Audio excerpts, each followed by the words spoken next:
Գյուղատնտեսությունը մեր երկրի տնտեսության առանցքային ոլորտներից է, այն հանդիսանում է պարենային անվտանգության, գյուղական համայնքների կայուն զարգացման և բնակչության կենսամակարդակի բարձրացման հիմքը։ Թե ինչպիսին էր 2025 թվականը ոլորտում, ինչ խնդիրներ կային և որոնք են ընթացիկ տարվա առաջնահերթությունները, այժմ կպարզենք էկոնոմիկայի փոխնախարար Արման Խոջարյանի հետ։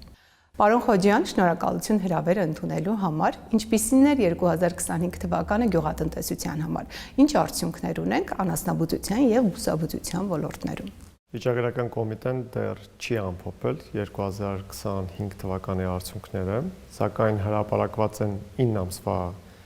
արդյունքները, համաձայն որի գյուղատնտեսության ոլորտում արձանագրվել է 6% աճ, մասնավորապես բուսաբուծության ոլորտն աճել է 9.5%-ով, իսկ անասնաբուծության ոլորտը 1.5%-ով։ Եթե ավելի մանրամասն ներկայացնեմ, ապա ըստ ապրանքային խմբերի, օրինակ միրգ և հատապտուղները շուրջ 19.9% աճ են գրանցել, բոստանային մշակաբույսերը 11.8%, կարտոֆիլի արտադրությունն աճել է 13.8%, հատիկանդեղենն աճել է 8.7%, անասնաբուծության ոլորտում օրինակ կաթի արտադրությունը նվազել է 1.4%-ով, սակայն մսի արտադրությունն է ավելացել 1.3%-ով, ձվի արտադրությունը 12.5%-ով, սա է ընդհանրական պատկերը։ Արտադրության ծավալների ավելացման արդյունքում պարենային հիմնական ապրանքների ինքնաբավության ինչ ցուցանիշներ ունենք, որ ապրանքներով է Հայաստանը ավելի ամուր դիրքերում և որոնց դեպքում ենք կախված ներմուծումից։ Հայաստանը պարենային ինքնաբավության առումով մի քանի պարենային ապրանքախմբերով ունի բարձր մակարդակ, դա նշանակում է 100%, գրեթե 100% և ավելին։ Այդ ապրանքախմբերն են միրգ և հատապտուղներ, բանջարեղեն և բոստանային մշակաբույսեր, ոչխարի և այծի միս, ձվի արտադրությունը, կարտոֆիլի արտադրությունը, որոշ ապրանքային խմբերով մենք ունենք միջին և միջինից բարձր ինքնաբավության մակարդակ, խոսքը վերաբերվում է կաթի, տավարի մսի և խոզի մսի արտադրությանը, սակայն որոշ ապրանքային խմբերով շարունակում ենք ցածր ինքնաբավության մակարդակ ունենալ, մասնավորապես շաքարի արտադրությունը, արևածաղկի ձեթը, ցորենի արտադրությունը և թռչնամիսը։ Պետական աջակցության մի քանի տասնյակ ծրագրեր են իրականացվում, որոնք են եղել 25 թվականին ամենապահանջվածը ֆերմերների կողմից։ Գրեթե մեր ծրագրերը բոլորն էլ յուրաքանչյուր ֆերմերի համար իր ուրույն հետաքրքրությունն են ներկայացնում, սակայն առանձնացնեմ մի քանիսը, սկսեմ գյուղտեխնիկայի լիզինգի ծրագրից, որի շրջանակում կառավարությունը թիրախ էր սահմանել տարեկան առնվազն 500 գյուղատնտեսական տեխնիկայի ձեռքբերում և 2025 թվականին այսօրվա դրությամբ արդեն մենք ունենք շուրջ 1134 միավոր գյուղտեխնիկայի ձեռքբերում ծրագրի շրջանակներում, որը ընդհանուր տեսքով կարող ենք ասել, որ ծրագրի շրջանակներում ձեռք է բերվել արդեն 5205 միավոր գյուղատնտեսական տեխնիկա և այդ նոր տեխնոլոգիաները միացել են գյուղատնտեսական աշխատանքներին, բերելով արդյունավետության բարձրացում հենց արտադրության փուլում, ինչպես նաև նվազեցնելով հետբերքահավաքային կամ բերքահավաքի ժամանակ առաջացող կորուստները։ Ընդհանուր օրինակ գյուղտեխնիկայի ծրագրի բյուջեն պորտֆելը ընդհանուր կազմում է 23 միլիարդ դրամ։ Շարունակելով լիզինգի ծրագրերի մասին խոսել, կուզեի առանձնացնել նաև ագրովերամշակման լիզինգի ծրագիրը, որի շրջանակում 2025 թվականին 393 միավոր ագրովերամշակման սարքավորումներ են ձեռք բերվել կազմակերպությունների կողմից, ասեմ, որ կառավարությունը թիրախ էր սահմանել տարեկան 250 միավոր ագրովերամշակման սարքավորումների ձեռքբերում և այս տարի նույնպես այդ թիրախը գերակատարվել է։ Արդեն մենք այս ծրագրի շրջանակում ունենք շուրջ 53.8 միլիարդ դրամի ագրովերամշակման սարքավորումների ձեռքբերում և տարբեր արտադրություններ այցելելիս տեսնում ենք, որ գրեթե մեծ մասը, գերակշռող մասը վերամշակողների օգտվել են ծրագրից, որի արդյունքում վերազինել են իրենց արտադրական կարողությունները։ Մի քանի ծրագրեր նույնպես կուզենայի առանձնացնել, մասնավորապես այգեգործության ինտենսիվ այգեգործության ծրագիրը, որի շրջանակում մենք արդեն այսօրվա դրությամբ ունենք 4500 80 հեկտար հիմնված այգիներ։ Միայն 2025 թվականին արդեն հիմնվել են ամբողջական տեսքով 1300 հեկտար եւ այս ծրագիրը իհարկե ունի նաեւ բաղադրիչներ ոռոգման, ջրավազանների կառուցման համար, կարգապաշտպան ցանցերի եւ ոչ ավանդական մշակաբույսերի եւ մենք նկատում ենք, որ այս բոլոր բաղադրիչներով նույնպես բավականին մեծ հետաքրքրություն կա։ Մեր վերջերս մեկնարկել ենք մի ծրագիր, ջերմատնային տնտեսությունների աջակցման ծրագիրը, որը մեծ դրական արձագանք գտավ տնտեսվարողների կողմից եւ 2025 թվականին մենք արդեն հիմնվել միայն այդ ծրագրի շրջանակում, ծրագիրը նոր է մեկնարկել, բայց արդեն հիմնված եւ գործունեություն իրականացնող ունենք 18.3 հեկտար ջերմատնային տնտեսություն, խոսքը գնում է նորագույն տեխնոլոգիաներով հագեցած համաշխարհային ոչ մի արտադրություններին չզիջող տեխնոլոգիաների մասին եւ այս տարի ստացել ենք նաեւ շուրջ 47 հեկտարի հայտ, դա նշանակում է, որ շինարարական աշխատանքները մեկնարկել են եւ այդ 47 հեկտարն էլ ակնկալում ենք, որ 2026 թվականին արդեն կմտնեն արտադրություն։ Ես կարող եմ ծրագրերի մասին շատ խոսել, բայց կուզեի նաեւ անդրադարձ կատարել մի քանի ծրագրերին, որոնք նաեւ փոքր ֆերմերային տնտեսությունների համար են հասանելի եղել, խոսքը վերաբերում է օրինակ մեղվաբուծության զարգացման ծրագրին, որի շրջանակում արդեն շուրջ 1900 մեղվա ընտանիք, մեղվափետակներով հասանելի են դարձել տնտեսվարողներին, բուսաբուծության աջակցության ծրագիրը, որի շրջանակում կառավարությունն աջակցում էր գարնանացան եւ կերային մշակաբույսերի ցանքատարածությունների ավելացմանը եւ այս ծրագրի շրջանակներում շուրջ 23000-ից ավել հեկտար հավաստագրված սերմացույով ցանց է իրականացվել եւ այս ծրագրի կարևոր մեր քաղաքականությունը եւ շեշտադրումը նա է, որ ֆերմերային տնտեսությունները սկսեն օգտագործել հավաստագրված սերմացու, որպեսզի իրենք կարողանան ավելի արդյունավետ լինել իրենց մշակության մեջ եւ հետագայում արդեն տեսնելով, որ ավելի բարձր բերքատվություն բերք են ստանում, իրենք շարունակեն այդ վարքագծային փոփոխությունը տեղի ունենա եւ շարունակեն հետասյու օգտագործել հավաստագրված սերմացուներ։ Իրականացվել է նաեւ մթերատվության բարձրացման ծրագիրը, խոսքը վերաբերում է արհեստական սերմնավորմանը, որի շրջանակում շուրջ 3200 միջոցառում է իրականացվել։ Սա կարևոր միջոցառում է այն առումով, որ նպաստում է նաև գենետիկայի բարելավմանը, իհարկե դա հետագայում նաև արտացոլվելու է մթերատվության բարձրացմամբ։ Մեր ծրագրերը ընդհանուր առմամբ կարելի է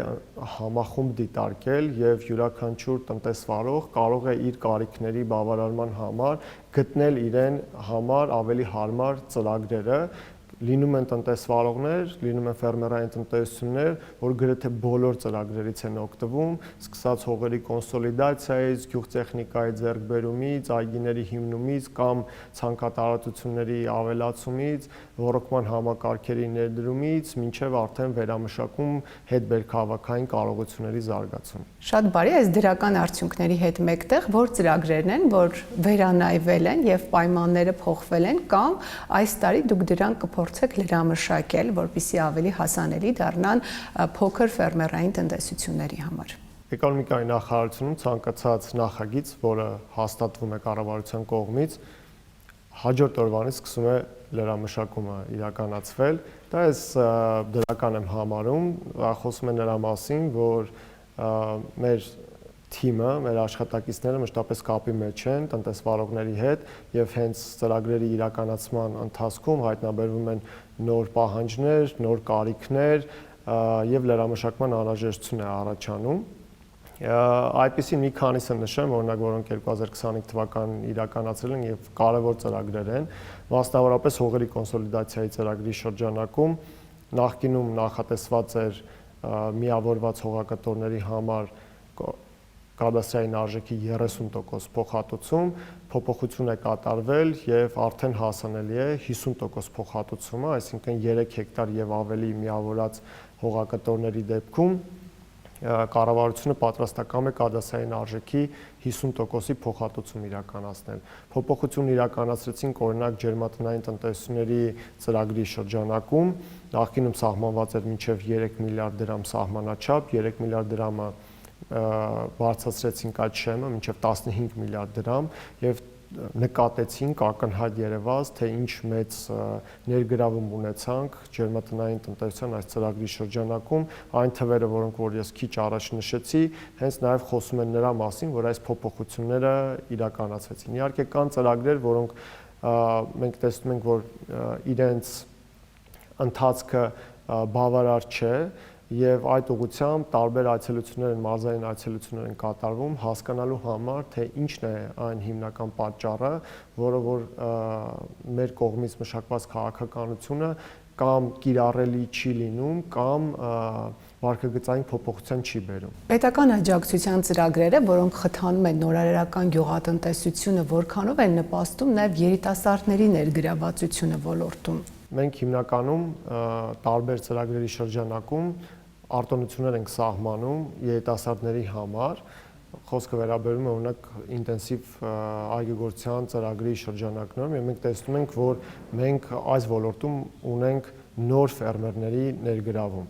ովքեր գուցե նախկինում գյուղատնտեսությամբ չեն զբաղվել, բայց այսօր հագեցած են նոր հմտություններով, կրթվում են, ձեռք են բերում նոր գիտելիքներ եւ ներգրավում են, քանի որ ոլորտը իրենք համարում են շահութաբեր։ Ջերմատնային տնտեսությունների ծրագրում նույնպես նկատելի է երիտասարդների ներգրավվածությունը եւ այստեղ պետք է նշեմ, որ ընդհանուր առմամբ երիտասարդներին այսօր հետաքրքրում է նոր տեխնոլոգիաների կիրառմամբ ճշգրիտ գյուղատնտեսության վարումը եւ այս ճշգրիտ գյուղատնտեսության վարումը դրոնների համադրմամբ, թվային ցուցիչներով, տվիչներով, տվյալների վերլուծությամբ իրականացված արդեն գրավչություն է ավելացնում, հենց ոլորտային գրավչություն է ավելացնում։ Խոսելով խելացի տեխնոլոգիաների կիրառման արդյունավետության կարևորությունից, ոլորտում, եթե առանձնացնենք եւ տարեցների եւ երիտասարդ ֆերմերների համար այսօր որոնք են հիմնական խնդիրները ոլորտում, աշխատուժն է, կլիմայական պայմաններն են, ֆինանսական սուղմիջոցներն են, չկարողանալ տնտեսությունը արդյունավետ վարելն է, որոնք կառանձնացնեք։ Հետաքրքիր հարցադրում արեցիք Ծաղկանուշ, նշելով նաև աշխատուժի մասին, քանի որ բավական երկար ժամանակ աշխատուժը որպես խնդիր չի դիտարկվել եւ այն ծրագրերի մասին, որ ես նշեցի, օրինակ ինտենսիվ այգիների հիմնում 4500 հեկտար այգիներ են հիմնվել եւ դա շարունակում եմ, քանի որ մենք ընդհանուր առմամբ ունենք 8000 հեկտարի հայտ եւ հայտերի ընդունումը շարունակվել է 2025 թվականին նաեւ։ Մենք մի վերլուծություն ենք իրականացրել, որի արդյունքում պարզել ենք, որ յուրաքանչյուր 1 հեկտար այգին ստեղծում է 1 հիմնական աշխատատեղ եւ 2 սեզոնային։ Միջինացված թիվ եմ ասում։ Ջերմատնային տնտեսություններում 1 հեկտար ջերմատունը ստեղծում է լրացուցիչ մինչև 12 աշխատատեղ եւ այս տնտեսությունների ստեղծումը իհարկե նաեւ նոր աշխատատեղեր է ստեղծում։ Եթե թվերով խոսենք, 4500 հեկտարը եթե ստեղծել է միջինացված 4500 մշտական աշխատատեղ եւ շուրջ 9000 սեզոնային աշխատատեղ եւ նույնը վերաբերելի է նաեւ ջերմոցային տնտեսություններին, դա նշանակում է, որ գյուղական համայնքներում միայն գյուղատնտեսության ոլորտում արդեն ստեղծվում են աշխատատեղեր եւ իհարկե դա նաեւ աշխատուժի խնդիրներ է առաջացնում, սեզոնային սկսում են ավելի լավ պայմաններով առաջարկել։ Իհարկե այս ամենը նաեւ փոխկապակցված է բնակլիմայական պայմանների հետ եւ բնակլիմայական պայմանները ամբողջ աշխարհում, այդ թվում նաեւ Հայաստանում իրենց ազդեցությունն են ունենում գյուղատնտեսության վրա։ Վերջին տարիներին մի փոքր նկատելի է բնակլիմայական պայմաններով բացասական հետևանքները, մասնավորապես օրինակ 2024-ին, 25-ին կարկուտը հաճախակի կրկնվող երևույթ է դարձել եւ այս առումով օրինակ 2024 թվականին կարկուտի վնասը ցանքատարածությունների մակերեսով 13000 հեկտար էր կազմում, 2025 թվականին շուրջ 11000 հեկտար կազմում։ Իհարկե կառավարությունը գնաց ընդառաջ եւ այն հողատարածքներում, որտեղ 40% եւ ավել վնասվածության աշխարհ կար, մասնակի փոխհատուցման ծրագիր նախաձեռնեց, որպեսզի մեղմի այդ վնասները, բայց տեսնում ենք, որ կլիմայի փոփոխություն է տեղի ունենում եւ երբ որ խոսում ենք ընդհանուր բացական կամ գործոնների մասին, որոնք եւ գրավչության եւ միգուցե բացասական կամ ռիսկերի մակարդակ են տեղափոխում մեր քննարկումը, ապա իհարկե կարևոր է, որ մեր քաղաքականությունը միտված լինի ամբողջ արժեշղթային եւ չի կարելի հատվածական դիտարկել, նկատի ունեմ շուկաները իհարկե կարևոր են, աշխատուժի առկայությունը կարևոր է, տեխնոլոգիաները կարևոր են, որպեսզի դու կարողանաս ավելի արդյունավետ մշակություն իրականացնես։ Այս ամենը գործոններ են, որոնք ամբողջացնում են ոլորտային թե ռիսկերը, թե հնարավորությունները։ Խոսելով կլիմայի փոփոխությունից, որը գլոբալ դարի մարտահրավեր է եւ մեր պետությունը եւս անմասն չի մնացել, տեսեք գյուղատնտեսությունում բավականին շատ հնարավորություններ է ստեղծել, քանի որ գոտիական տեղաշարժ է եղել, ջերմասեր մշակաբույսերի մշակության հնարավորություններ կան, նույն մշակաբույսը որոշ տարածաշրջաններում մի քանի անգամ շրջանացնելու հնարավորություն կան, բայց այստեղ ինչ եք կարծում, ֆերմերներին խորհրդատեղեկատվություն տրամադրելու կարիք տեսնում եք։ Կարծում եմ, որ եթե մենք խոսում ենք 2026 թվականի մեր կարևորության անելիքների մասին նաև, ես կառանձնացնեի նոր հմտությունների եւ գիտելիքների անհրաժեշտությունը, քանի որ այս բոլոր փոփոխությունները թե տեխնոլոգիական փոփոխություններ են տեղի ունենում։ Կլիմական փոփոխությունները դուք իրավացիորեն նշեցիք, որ այն նաև նոր հնարավորություններ է ստեղծել։ Այն տարածաշրջաններում, որտեղ այս կամ այն մշակաբույսերը նախկինում պատմականորեն չէին աճում, չէին արտադրվում, հիմա արդեն տեսնում ենք, որ որոշակի զարգացումներ կան եւ դրանք շատ դրական զարգացումներ են, քանի որ այդ տարածաշրջանում իրենք սկսում են շուկայահանվել այն ժամանակ, երբ այդ ապրանքագինը բավականին բարձր է։ Եվ դա խոսում է նրա մասին, որ դա շատ լավ նոր նիշային հնարավորություն է։ Երբ խոսում ենք գիտելիքի անհրաժեշտության մասին, կասեմ, որ այդ գիտելիքի անհրաժեշտությունը կամ խորհրդատվության անհրաժեշտությունը այն շարունակական բնույթ է կրում եւ միանշանակ դրա կարիքը մեծ կա եւ մարդիկ, բայց այն պահանջում է համախմբվածություն, այն պահանջում է բոլորի նաեւ ներգրավում, քանի որ դա միայն ինֆորմացիայի կամ գիտելիքի փոխանցմամբ տեղի չի ունենում, դա տեղի է ունենում նաև յուրաքանչյուրի ցանկությամբ, որպեսզի իր վրա աշխատանք կատարի, իր գիտելիքները ավելի արդիական դարձնի եւ որի հիման վրա ինքը կարողանա ավելի արդյունավետ գյուղատնտեսություն վարել։ Իսկ կլիմայի փոփոխությունից զատ ընդհանուր ոլորտային պետական քաղաքականության առաջնահերթությունները որոնք են լինելու 2026 թվականին։ 2025 թվականի մեկնարկին կառավարության անդամների ներգրավմամբ մենք գյուղատնտեսության ռազմավարության քննարկում իրականացրեցինք, որտեղ նախանշեցինք, որ մեր քաղաքականությունը պետք է միտված լինի ինտենսիվ գյուղատնտեսության զարգացմանը։ Ինտենսիվ գյուղատնտեսություն մենք նկատի ունենք արդյունավետ գյուղատնտեսության վարմանը եւ հետեւաբար մեր կողմից վարվող քաղաքականությունը այն միտված է լինելու ինտենսիվ գյուղատնտեսության զարգացմանը։ Իհարկե, նշելով ինտենսիվ գյուղատնտեսության զարգացման մասին, հատկանշական է, որ այն բոլոր գործիքակազմը, որը այսօր կառավարությունը առաջարկում է, այն միտված է ապագայում հնարավոր մարտահրավերներին դիմակայունության բարձրացման համար։ Եվ ֆերմերային տնտեսությունները պետք է նաև ընդառաջ գնան կառավարության կողմից առաջարկվող այս ծրագրերին եւ գործիքակազմին եւ ավելի ընդգրկուն կիրառում տան, քանի որ կլիմայական ռիսկերի մասին խոսում ենք, դա խոսքը վերաբերում է ավելի արդյունավետ հողային եւ ջրային ռեսուրսների օգտագործմանը եւ կարիք կա, որպեսզի այսօր մեր ֆերմերային տնտեսությունները մեծ ուշադրություն դարձնեն այդ բնական ռեսուրսների արդյունավետ օգտագործմանը։ Անհրաժեշտություն կա, որպեսզի մենք ունենանք ավելի մրցունակ արտադրանք, քանի որ մենք տեսնում ենք, որ ամբողջ աշխարհում մրցակցությունը ել ավելի ագրեսիվ է դառնում եւ այդ է պատճառը, որ անհրաժեշտ է կիրառել այն տեխնոլոգիաները, որոնք կնվազեցնեն ծախսերը, կնվազեցնեն կորուստները եւ կապահովեն ավելի կայուն եկամուտ։ Կան նախանշված նաև մի քանի կարևոր ծրագրեր, որոնցից օրինակ կառանձնացնեի խաղողի ֆերմերային ռեեստրի ստեղծումը, որը հնարավորություն կտա խաղողի արժեշղթայում բերել ավելի մեծ թափանցիկություն եւ հետագծելիության ապահովում։ Տարին նոր ենք մեկնարկում, ձեր ուղերձը գյուղացուն 2026 թվականին։ Ես կուզեի, որ 2026 թվականին, ինչպես բոլոր ֆերմերները, ագրոբիզնեսի ներկայացուցիչները, այդ թվում նաև ես, ինքներս մեզ շատ հարցադրումներ իրականացնեինք եւ այդ հարցադրումները հիմնականում ուղղված լինեին նրան, թե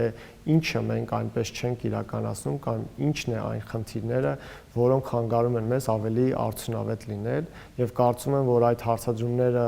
իրականացնելուց հետո մենք կտեսնենք, որ այդտեղ մի մաս վերաբերելի է նոր հմտություններին կամ հմտությունների կարիքներին, գիտելիքի ավելացմանը, նոր գիտելիքի ձեռքբերմանը, բնական ռեսուրսների, ինչպես արդեն նշեցի, արդյունավետ օգտագործմանը, շրջակա միջավայրի նկատմամբ հոգատար վերաբերմունքը, նոր տեխնոլոգիաների արդյունավետ կիրառումը եւ իհարկե կուզենայի, որ այս ամենը նպաստեր, որպեսզի բերքը առատ լիներ եւ մեր ֆերմերային տնտեսությունները մեծ բավականություն ստանային այն աշխատանքից, որ իրենք իրականացնում են։ Շնորհակալություն, ձեզ մաղթում ենք արդյունավետ աշխատանք, իսկ գյուղատնտեսներին բերքառատ ու կայուն տարի։ Հիշեցնեմ, իմ հյուրն էր Հայաստանի Հանրապետության էկոնոմիկայի փոխնախարար Արման Խոջոյանը։